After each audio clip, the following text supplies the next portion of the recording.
محترم سامعین، آج کا ہمارا موضوع ہے ایمان لانے کے بعد قرآن کے ہم پر 4 حقوق۔ نمبر 1، اس کو صحیح پڑھیں۔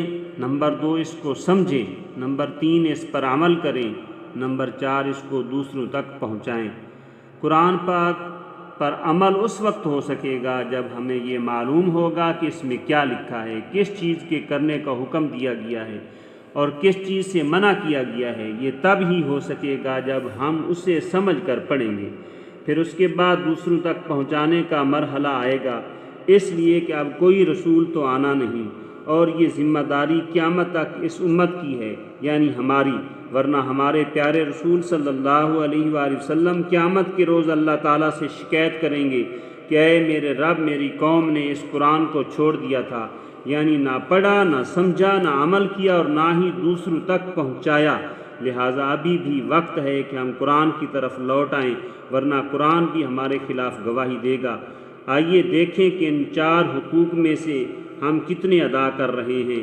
قرآن کو پڑھنے کا مطلب ہے کہ اس کو صحیح تلفظ سے پڑھا جائے، ورنہ اکثر معنی بدل جاتے ہیں، جس سے ثواب کی بجائے گناہ لازم آ جاتا ہے۔ مثال کے طور پر قلب کو قلب پڑھ دیا، اسم کو اسم پڑھ دیا۔ سورۃ الفاتحہ میں الحمد کو الحمد پڑھ دیا۔ اسی طرح کسی لفظ کو ذرا کھینچ کر پڑھ دیا تو 1 سے 2 ہو گئے۔ مثلاً قالا کو قالا پڑھ دیا۔ اگر ہم قرآن کو صحیح تلفظ کے ساتھ نہیں پڑھ رہے تو ہم ابھی تک اس کا پہلا حق بھی پورا نہیں ادا کر رہے، تو باقی 3 حقوق کا کیا بنے گا؟ حالانکہ آپ صلی اللہ علیہ وسلم کا ارشاد ہے، قرآن کو اپنی آوازوں سے مزین کرو۔ جب ہم صحیح تلفظ سے قرآن پڑھیں گے تو آواز میں خود بخود سوز پیدا ہو کر پڑھنے میں خوبصورتی پیدا ہو جائے گی۔ جو لوگ قرآن کے حقوق ادا کرنے میں لگے ہوئے ہیں خوش قسمت ہیں، کیونکہ ان کے لیے آپ صلی اللہ علیہ وسلم کی جانب سے خوشخبری ہے کہ تم میں سے سب سے بہتر وہ ہے جو قرآن سیکھے اور سکھائے۔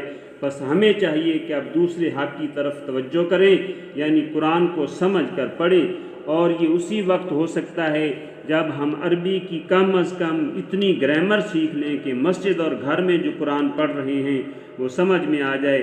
جب تک اتنی عربی گرامر نہ آ جائے اس وقت تک روزانہ کسی عالم کے مشورہ سے کوئی مستند ترجمہ پڑھ لیں۔ اگر ہم یہ کام کر لیں گے تب کہیں جا کر قرآن کا دوسرا حق ادا کرنے کے قابل ہوں گے۔ اگر قرآن سمجھ میں آنا شروع ہو گیا تو انشاءاللہ اس پر عمل کرنا اور دوسروں تک پہنچانا بھی آسان ہو جائے گا۔ اس کا طریقہ بھی بتا دیا گیا کہ پہنچاؤ اگرچہ مجھ سے ایک ہی آیت پتہ چلے۔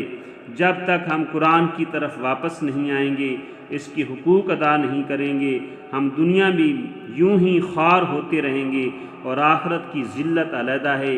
وہ دنیا میں معزز تھے حامل قرآن ہو کر، اور ہم ذلیل و خوار ہوئے تارک قرآن ہو کر۔